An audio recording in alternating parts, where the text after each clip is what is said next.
Okay, well, we are live with our second panel of the day for EngenCon. We've been calling it EngenCon 2020, but we're not sure if there's going to be a second one yet, but it's been going really well, so hopefully.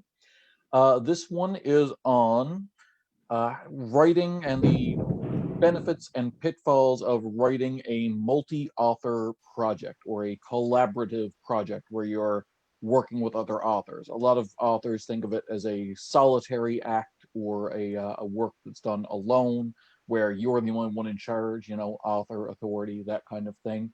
But a lot of times you end up working with other authors, being it on a TV show style set where you're in a writer's room or a collaborative environment like that. And that's what we've tried to foster with SLIPSTREAMERS. So we've got actually four, if you include me, the first four authors for the SLIPSTREAMERS series, along with the silent partner, JD Riot, who couldn't make it here because he's from a different reality. But we have me, Matthew LeDrew. I'll be moderating this. I co-wrote the first episode of SLIPSTREAMERS, New Worlds, New Adventure. We've got Ali House, who wrote the second episode of SLIPSTREAMERS. Peter Foote, who wrote the third one, and Nicole Little, who wrote the fourth one, which will be available soon on Amazon and wherever better books are sold. So real quick, despite naming you guys, I'm going to ask you to introduce yourselves, and I'll do it in the order at which you wrote for SLIPSTREAMERS. Ali, can I get you to say a little bit about yourself and about the book that you wrote for SLIPSTREAMERS, episode 2? I'm Ali. I currently live in Nova Scotia. So you may have heard the noon gun go off. That's the cannon they fire at the Citadel at noon almost every day. Oh, that's what that was. Fun. Which is why I muted myself. It's very fun though. It lets you know when noon is all the time. But I am formerly from Newfoundland. It lets you know when noon is all the time? All the time. Wouldn't it just do it at noon? Yeah, but like time is also days. Okay. All right. Other days exist, Matthew. Okay. All right. Continue. So I am originally from Newfoundland, but one of the things I absolutely love is to travel. So the story that I've written is called The Island Artifact, and it's about Cassidy going to a different world, but one that's kind of similar to ours. So it's very much very kind of similar, but almost like instead of being in one country, you're in another. There's a different reality. The timeline's kind of split along a few different areas. Different things happened. And I think one of the biggest things I've realized about mine is it's kind of the idea of Cassidy ends up in a world that's not hostile and then has to figure out what to do. Yeah. Which was definitely very interesting. And it was a good second episode, kind of like a bit of breathing and be like, other good things can happen too. Lots of things can happen. I should actually bring up what SLIPSTREAMERS is about. You alluded to it now, right there, but it is kind of Indiana Jones meets Sliders, that kind of dynamic. Cassidy is a young anthropologist and archaeologist who, in the first book, discovers that she can travel to other dimensions. She's such a good adventurer, she's bored with adventuring on Earth and has gotten complacent, but she discovers portals to other worlds and she goes to them and tries to find things that can help our world and help like cure diseases and help find new archaeological finds and discover new things about humanity by figuring out the branch point from this other world and how things would be if they were different and such. Peter Foote, you wrote the third episode of SLIPSTREAMERS. If you can introduce it and yourself briefly. Yes, as Matt said, my name is Peter Foote. I live in Nova Scotia, and as you may have been able to tell, I'm at my real life job today, so I'm kind of hoping my boss doesn't see this. So I'm primarily a short story author, so writing this chapter in SLIPSTREAMERS was a bit of a challenge for me. I've never done a longer work before, and my my novella was called Boulders Over the Bermuda Triangle, in which Cassidy travels through a portal above the Bermuda Triangle and found herself in outer space, literally in an airplane with no oxygen. So what continues is she meets a member of the local race that lives on a mining colony in an asteroid field, and which are reptilian and see mammals as a lesser species. So then becomes a bit of a challenge for Cassidy to make a new friend, and the new friend to put aside prejudice and to help Cassidy get back home. Yeah, it's a wonderful, wonderful story that then kind of has a cliffhanger that segues into the rest of the season. Spoilers for people who haven't read it. And finally, last but not least, we have the author of the 4th episode, Nicole Little. Nicole, if you can introduce yourself and it briefly. Hi, I'm Nicole, and I'm originally from Newfoundland, and that's where I live right now, coming to you from my kitchen. Much like Peter, I am also a short fiction writer, short stories, travels, little 100-word stories. So this was actually my longest project to date. I was pretty excited to do it.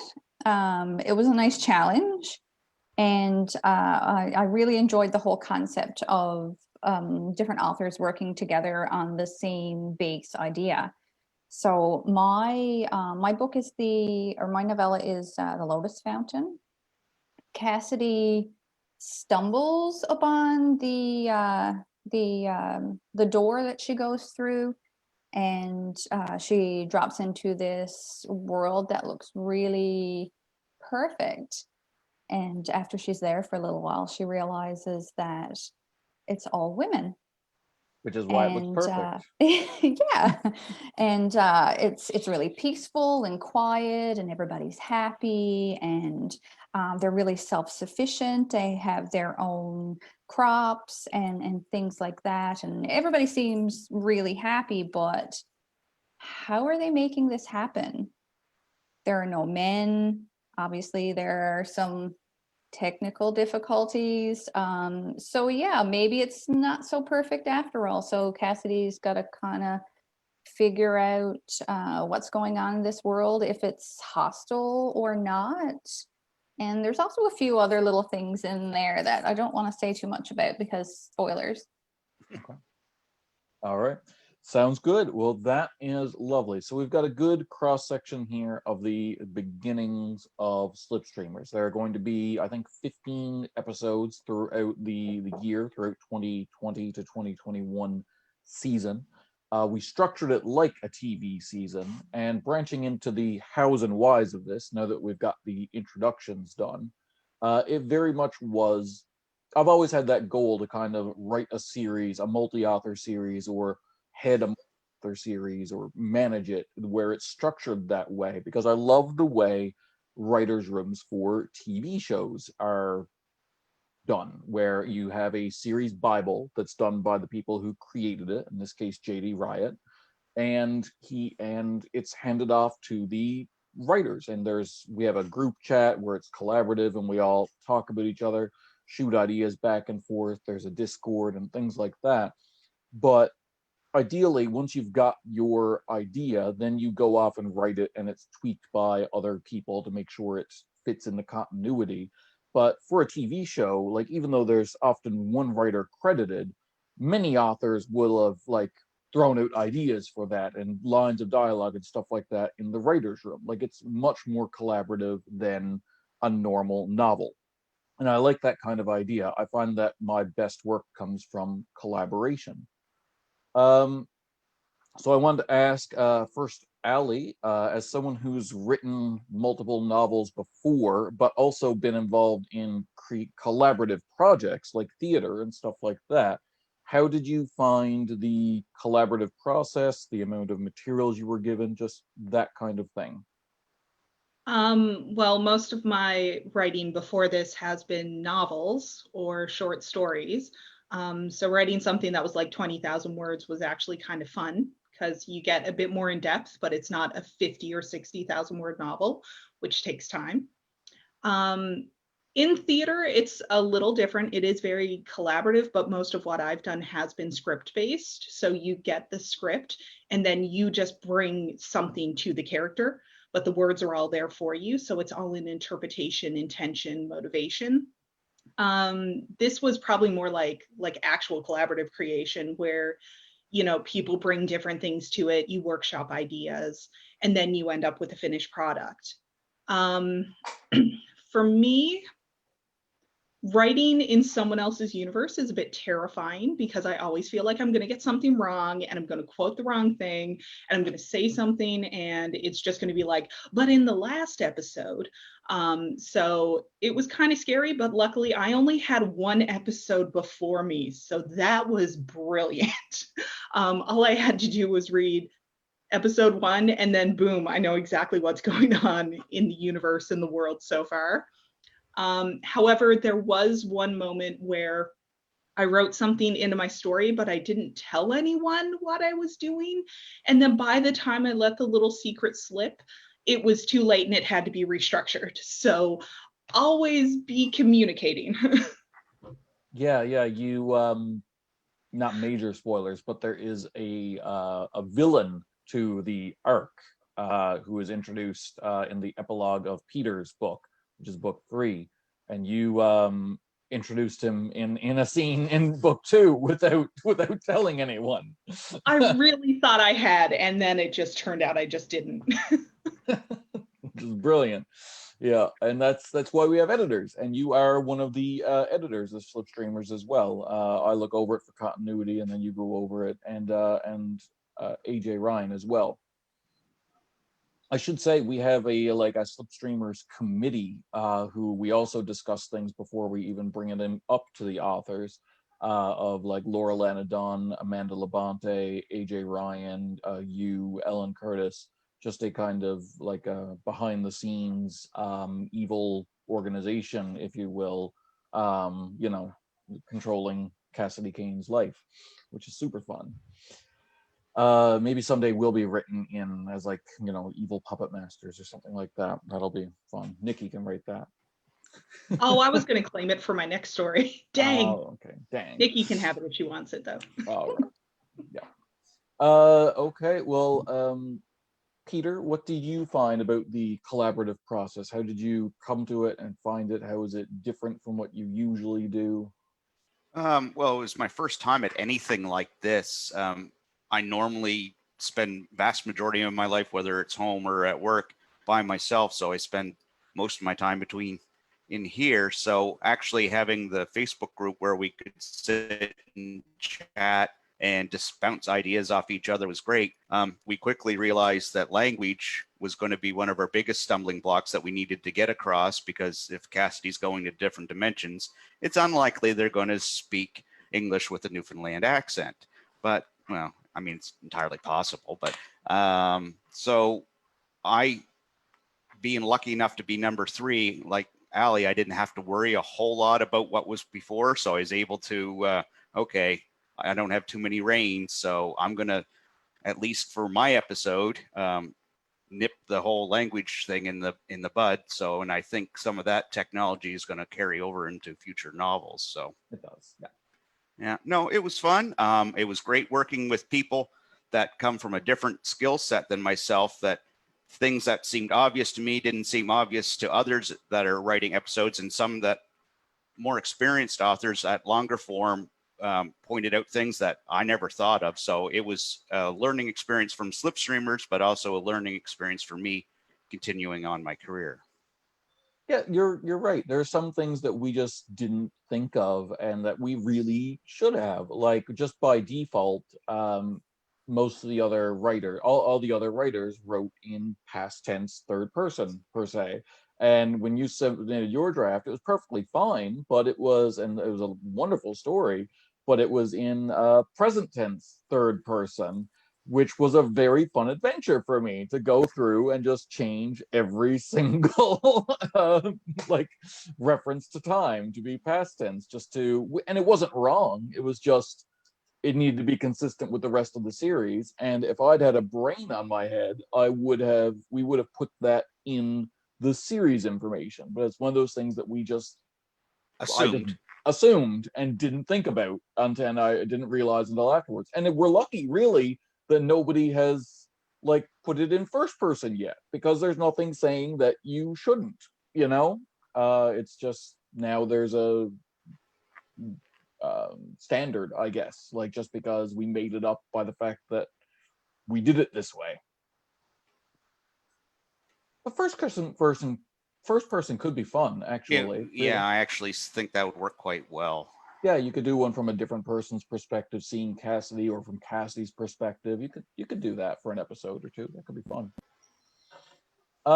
Nicole, so how did you find this new process of working on a collaborative project as opposed to what you usually do? Well, much like Peter, like I spend a lot of my time, well, for the most part, usually the kids are around me shouting and I have to try and, write with them right next to me. But like writing is, well, it's an individual sort of thing. The best part about working with a big group of people like this is you have somebody to support you. So, if you're not sure how a scene should go, you've always got somebody who's doing practically the same thing. There's also there's a challenge to it, and not repeating the same things. Like Peter mentioned, the Facebook group where we all get together and talk about different things was really great, because you can bounce ideas off other people and sort of see the direction that they're going in. It's also great for accountability, because you see that other people are finished, or they're halfway done, or they're editing now, and you're like, oh my, I really need to step up my game, or I really need to get X amount of words in tonight, or something like that. So it was really great for accountability. And because my background is in writing shorter stories, I found that really great, because it helped me understand the pace I should be at and where I should be compared to other people. I know you shouldn't compare yourself to other people, because we all write differently. But for me, it was good to see like where I would need to be, in the length of time that I had left to have it finished. Absolutely. It's really good to kind of gauge where you are in the process to other people. Hearing other people talk about like plot problems can kind of like let stuff loose with your own and stuff like that. It's been really good, I've found. I unfortunately had the detriment of I wrote my episode before we even announced it, just to basically make sure, basically to beta test the concept, to make sure I hadn't royally messed up, because sometimes you don't realize with a new concept that there's a massive flaw in it until you've tried to write it and found that flaw. So I was just kind of sitting there alone with JD Riot, like writing along. So what is the biggest problem for you with the collaborative process so far? Speaking generally, like not being like the biggest problem with Slipstreamers is, but this is what we're talking about. Like if you had to point out an issue that with writing collaboratively with other authors so far, or something like that, what would you say? And we'll do benefits after, but we'll do that afterwards. So we're ending on a high note, doing the criticism sandwich thing here. But I'll go in a different order this time. I will shoot it over to Peter first and say, like, what was the biggest problem with either material you were given? Would you have liked to know more, or was it too constrictive, or collaborating? Like, biggest problem with the process for people who are trying to get into this? Yeah, well, not so much for the process, because I don't have anything for that. So I'm going to answer a question that you didn't ask. So this was geared very political. This was geared more for a YA or a new adult audience, which is completely outside of my normal audience, I would say, or it was a little softer. I write a lot of, in my short stories, a lot of more dark or dealing with loss or even violence that is not PG rated. So me coming at this project as a group from that perspective was quite a challenge for me. And I had to reach out to some of the others within the group and say, okay, like, where are the boundaries? Because this is completely outside of where I normally write. Like, can I get away with doing this or that, or saying this or that? I found that a bit of a challenge for myself. And one of the harder things with the whole process was trying to fit a story that I wanted to tell, but also within the audience that we were aiming at. Okay, that makes sense. That's a good answer. Absolutely. Nicole Little, in your opinion, what was the biggest problem or the biggest hurdle to get over when it comes to this process? I think one of the biggest things might have been like the length of it, because it was the biggest project to date for me. And a lot of the people who were writing the other episodes had written like novellas or novel length projects before. It was a teensy bit intimidating coming in as a person with a shorter fiction background. So yeah, it was a bit, I was always a bit concerned with the length of it and making sure that it was on par with what everybody else was writing. So that was kind of a little bit of a, worry at the back of my head, I guess. And also because a lot of us, I guess the reason that we're writing it all together is because we do have, I guess, like similar ideas and things like that. And I was always worried that I was going to, somehow have a same idea or like the same scene as somebody else, and that would get a bit tangly. Who's going to get the scene? Like you never know when you're going to come up with, something similar or anything like that. So trying to be original, I guess, and not, accidentally copy what somebody else has written. Yeah, for sure. Who gets to do the first romance scene? Or yeah. Not And to be me. fair, we did state that blatantly. There was some stuff like where things were called in advance, like so that she wouldn't be finding a new romance on every planet. We dictated which author got that arc, kind of thing. So it was one of the vetoes, kind of thing, like, don't do this because we plan on doing it this one time. Allie House, what did you find was the biggest problem with the collaborative process? How much material you were given or anything like that? Anything? The biggest obstacle was my brain, because I was so focused on consistency and continuity for some stupid reason, even though I was only the second book. And she like literally spends this amount of time in the real world. So that was kind of an obstacle to get over, but I wanted to make sure that, Cassidy as a character was doing things that, seemed that she would do, that it wasn't out of character for her, or she would have reasoning behind it. So that really, for some reason, I just need to get over a little more. We did have a sheet that kind of, explained what Cassidy was like. There were some other things, even simple things like what does the portal look like, that I know we had a huge long discussion on. And I mean, it almost seems like every writer has described the portal differently in almost every single book. So it's just some of those little things that are just like fun to look at, but also who knows, maybe there are portals that look different. We never really discussed that option. But really the biggest hurdle was me just not communicating about the villain and understanding his trajectory, and just forgetting I didn't mention it, so I had to like rewrite a part. So Yeah, and that's fair. That's fair. And some of that is me. Like, that's why I'm kind of like my philosophy on continuity is strange, where like to me it's an editing process thing. It's like once I'm reading it, if something's messed up, that's a second draft problem in my mind. But like I also grew up on comic books and this kind of serialized storytelling where things can be fun in a loose kind of way. Like the first appearance of Galactus, Fantastic Four 48, 49, and 50. In the first two, he's wearing red and green and wearing like shorts and this weird like big giant letter G on his chest for Galactus, as though like he uses an English or Latin alphabet or whatever.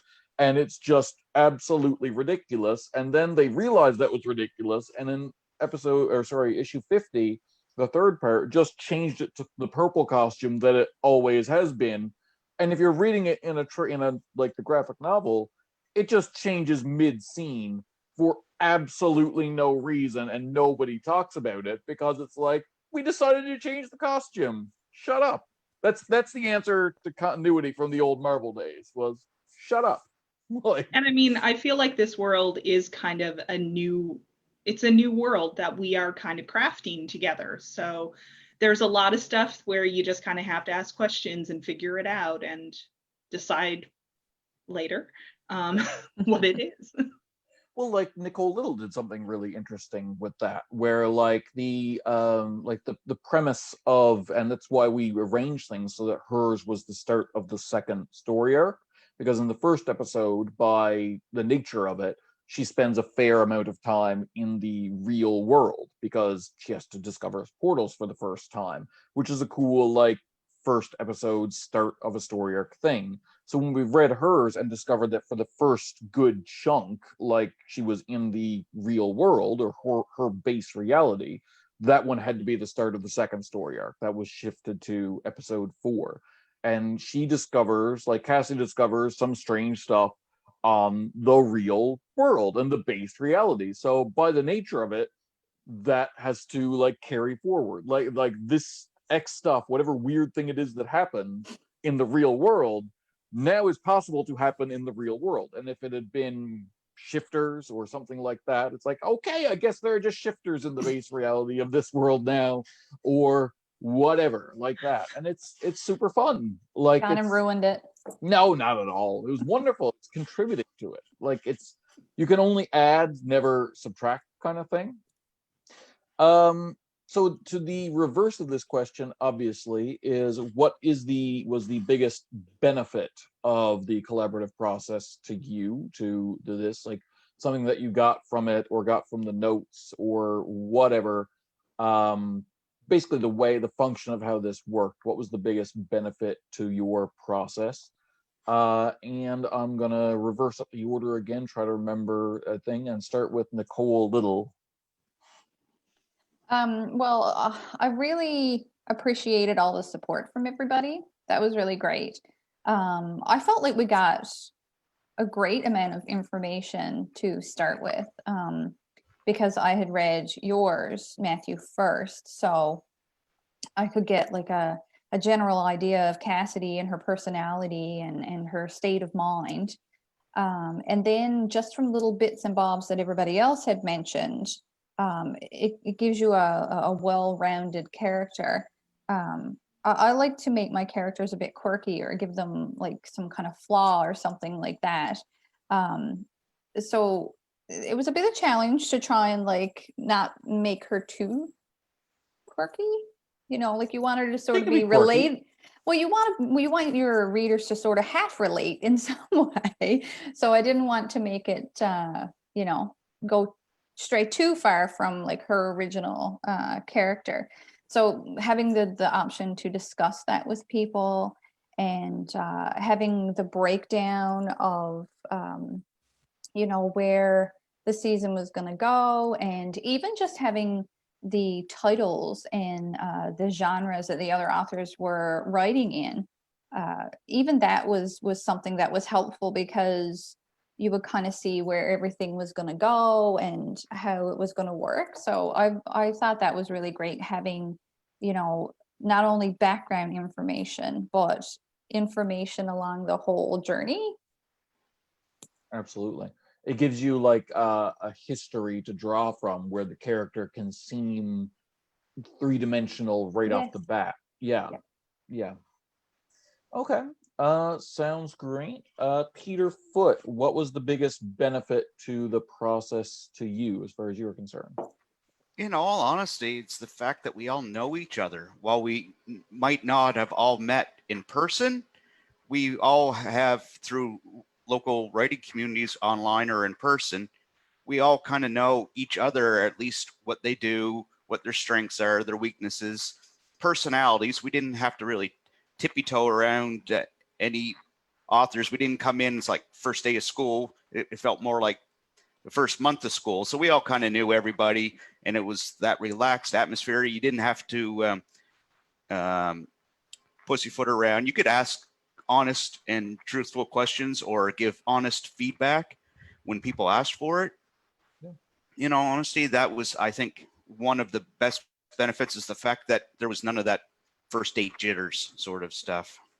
Sure. Good time to mention, because how we started this, once we did up the pitch and all like that, we did a request for pitches, or like a very secretive expression of interest in the Genre Writers of Atlantic Canada group. So by default, everyone who's writing for Slipstreamers has a link to Atlantic Canada in some way, shape, or form because of that group. Which is a wonderful group started by Peter Foote. And if you're out there listening to this and you are a genre writer who's looking for community, definitely check out Genre Writers of Atlantic Canada. You don't need to be published. All you need to do is have a connection to the Atlantic provinces and be passionate about writing. Just click the join button, please. We'd love to have you. Yeah, make sure you answer the questions.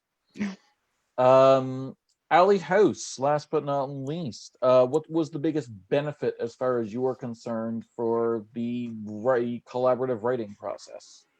Well, I agree with everything that was said before me, but I do think that one of the biggest benefits was sort of having things worked out for you beforehand.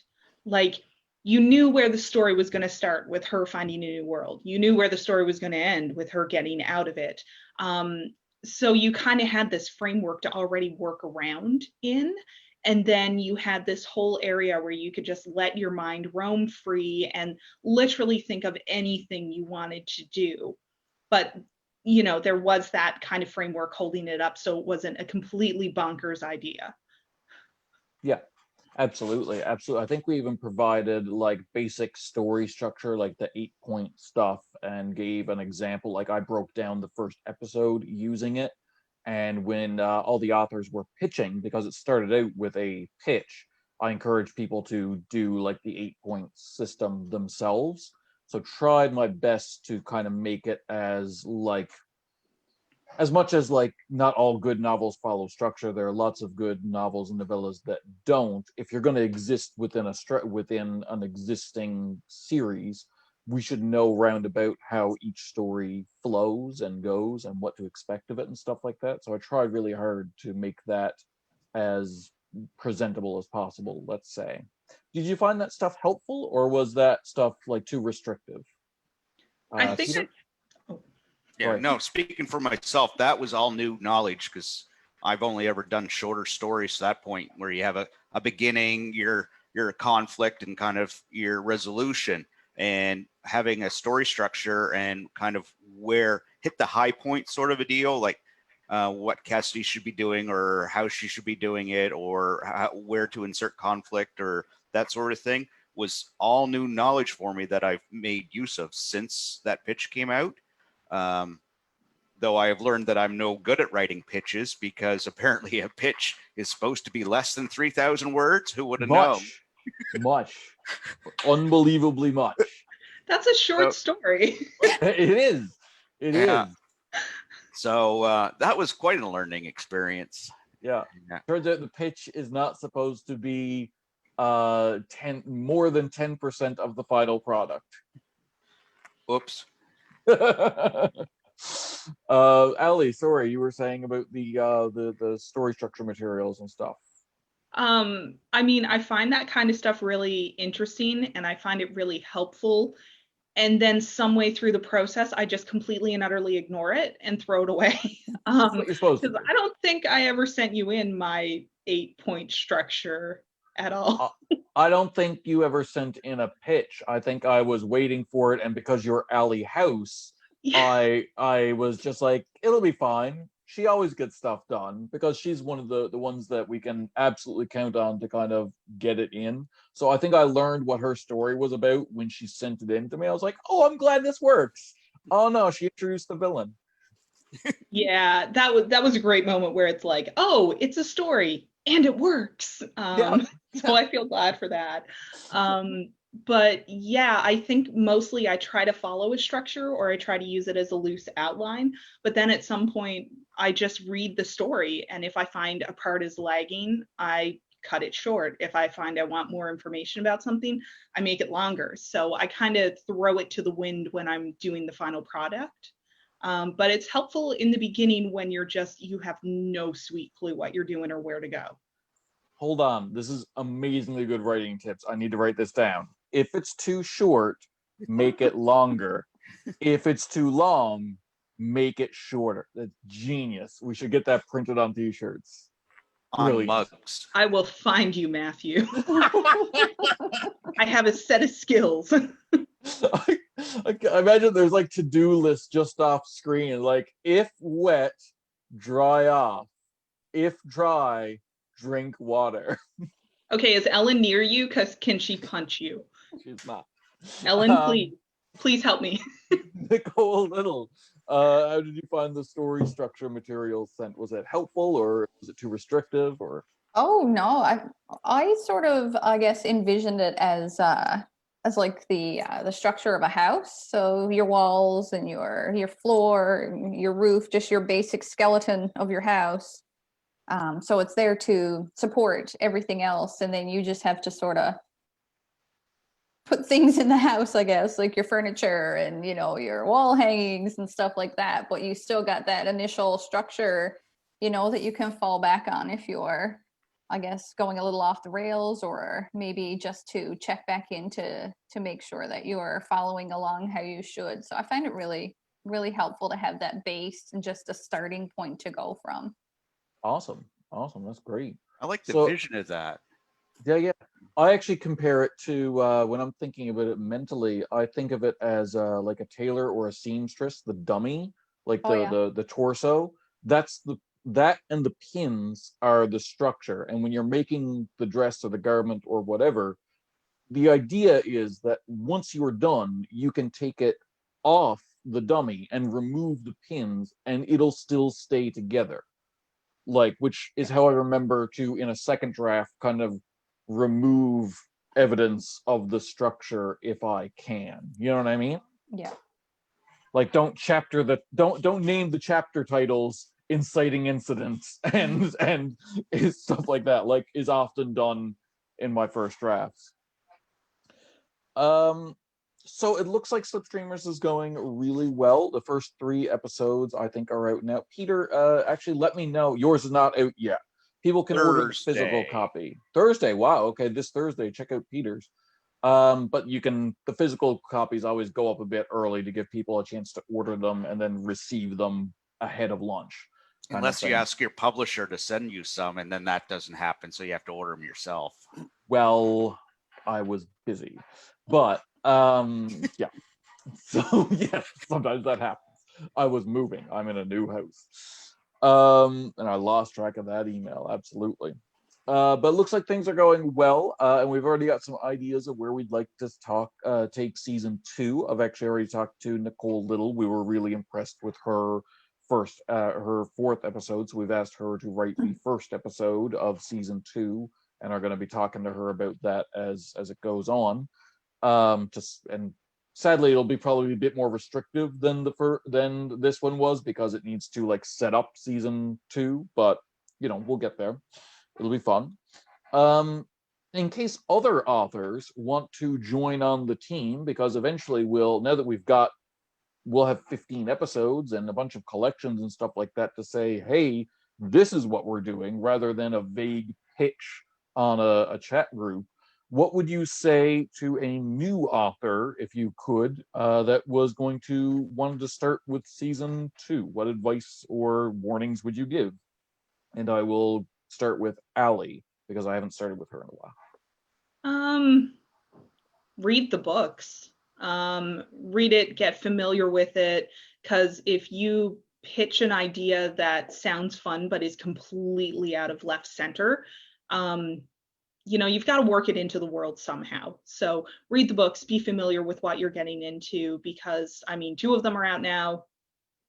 They keep releasing every 3 weeks. So read them. That's not unreasonable. Yeah, no. Is it a simple answer? Read books. That's a simple answer that also increases sales potentially. So, absolutely read the books.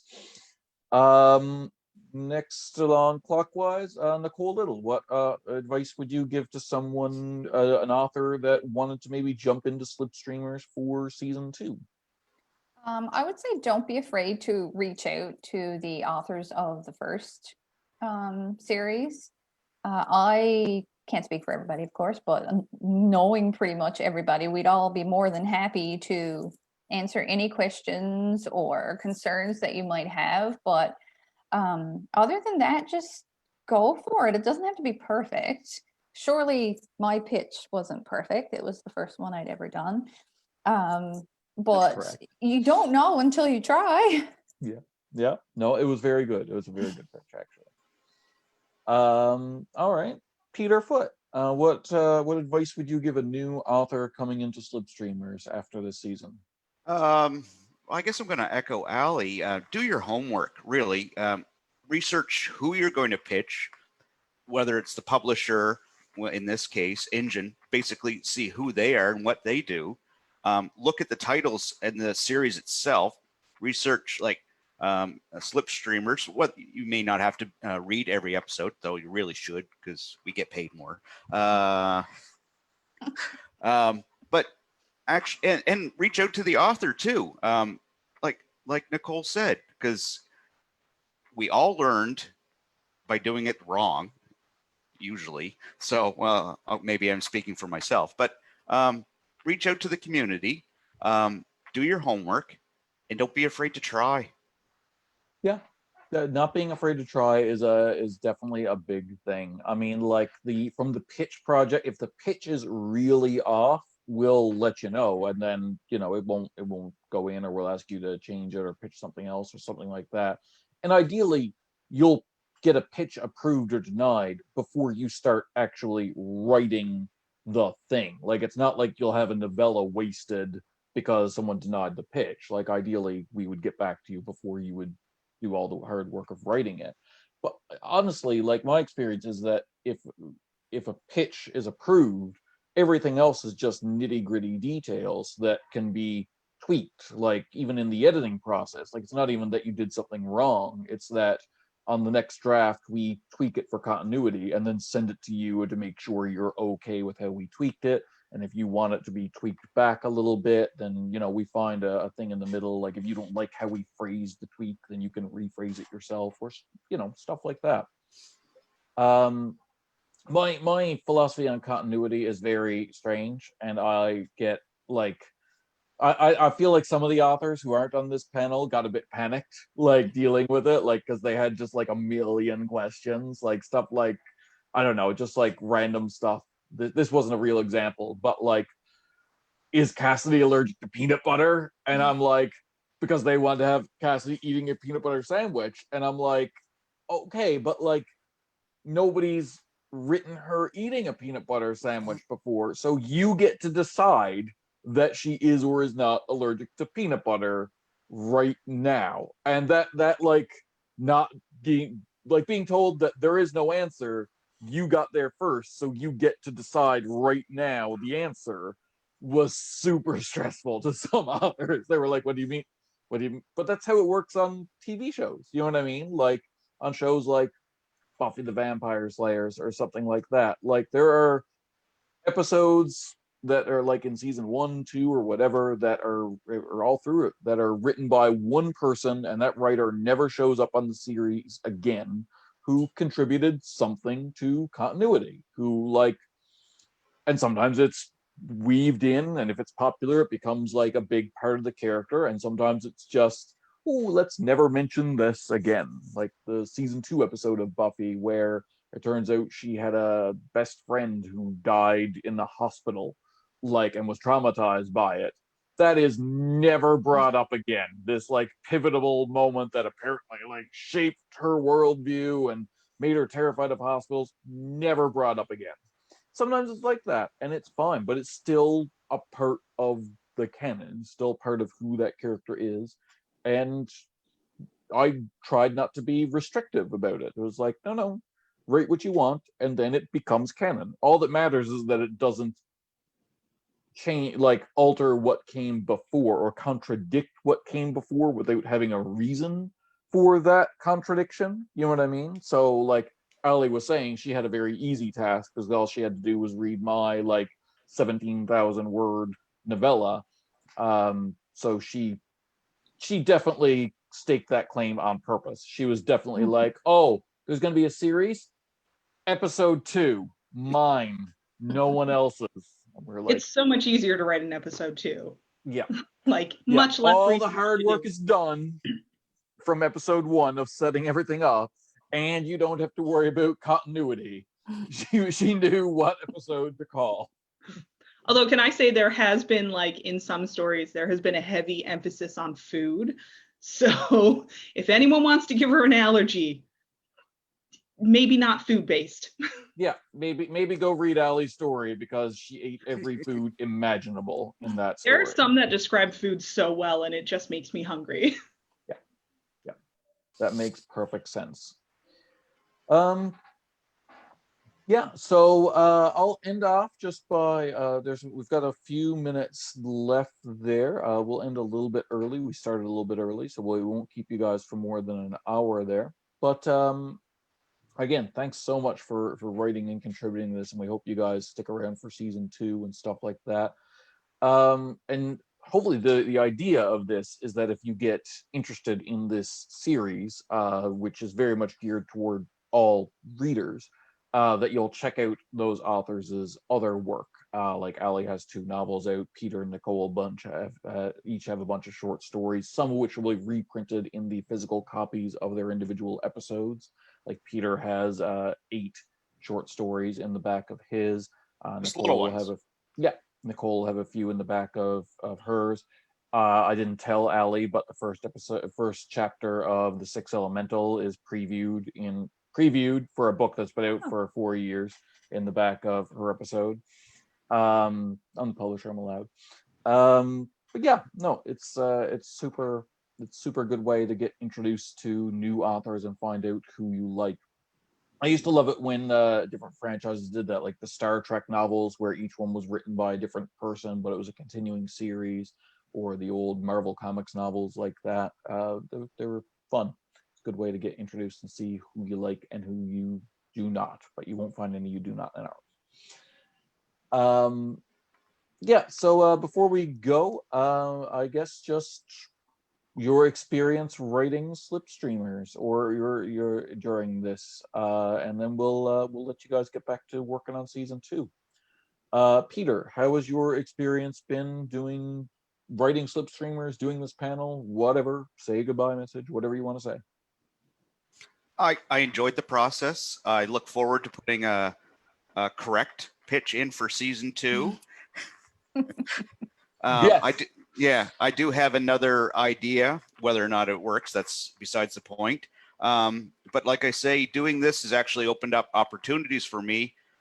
Another publisher I work with, because I've done a shared universe project, has actually reached out to me to do another shared universe project. So you never know where things like this. Yeah, I can't really give any details at this point, and it's much darker and gorier than Slipstreamers. But anyways, I'm glad I did it. I'm going to look forward to throwing my hat into the ring for season 2, and I wish all the authors on their forthcoming novellas the greatest success. Awesome.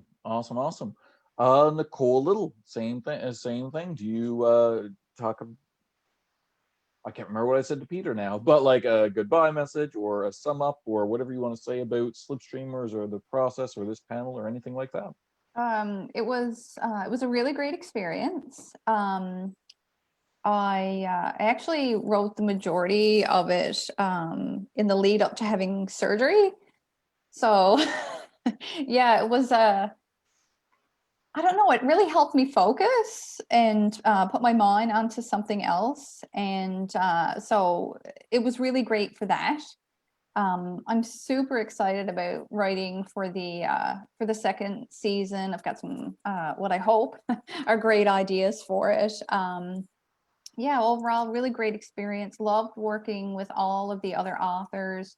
Super talented group of people who brought in lots of different ideas. And yeah, it's really happy to be here today. And I hope everybody has enjoyed the discussion. All right. Well, definitely check out the Lotus Fountain in a few weeks, in about 3 weeks. And Allie House, if you wanted to sum up your experience working with Slipstreamers or this panel or anything like that's a wry smile. I don't know if I'm going to like this answer. Well, this panel would be greater if someone could just like walk in and smack Matt on the shoulder. But no, this panel's been fun. Writing was fun, but it was also difficult for me for some reason. So I kept worrying there wasn't enough action or there wasn't enough adventure. And so because, you know, I had to keep those at the back of my mind, it was a little bit stressful.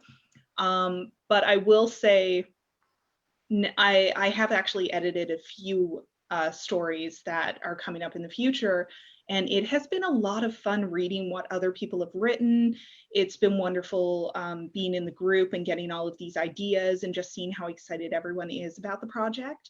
And I don't know, it's just fun to be a part of something because, yeah, like writing is it's very independent most of the time. So when you get to like share ideas and, you know, talk about characters with other people, it's fun that they know what you're talking about and they're not just like, it's all in your head. I know nothing. And do I have to pitch for season 2? You do not. You can stay I behind don't the think scenes. I've ever written a pitch, so I mean, who knows? It might have been like 3,000 words like Peter's. So. Well, the pitch was the novella, so you know, in some ways, it was much longer than Peter's. Awesome. All right. Well, anyone who is like this and wants to find out more about writing and publishing and stuff like that, please check out the rest of the EngenCon videos. We'll be sharing them out. There's a bunch of reading. There's a bunch of interviews about upcoming projects happening between 1:30 and 1:45 with like Aaron Vance, whose book comes out later in the week, and probably Matt Daniels. Yes, that's correct. Matthew Daniels' novel that comes out later in the year. Thank you. And John Dobbins as well from later in the year. Yes, those are coming up now in just a few minutes. And check out, again, John Rogers of Atlantic Canada. Check out the Slipstreamers series that you can follow online with hashtag Slipstreamers. And you know, in general, just keep enjoying writing, and we hope to see you for the rest of the day. Thank you, Peter, Nikki, and Allie, and everyone have a great day.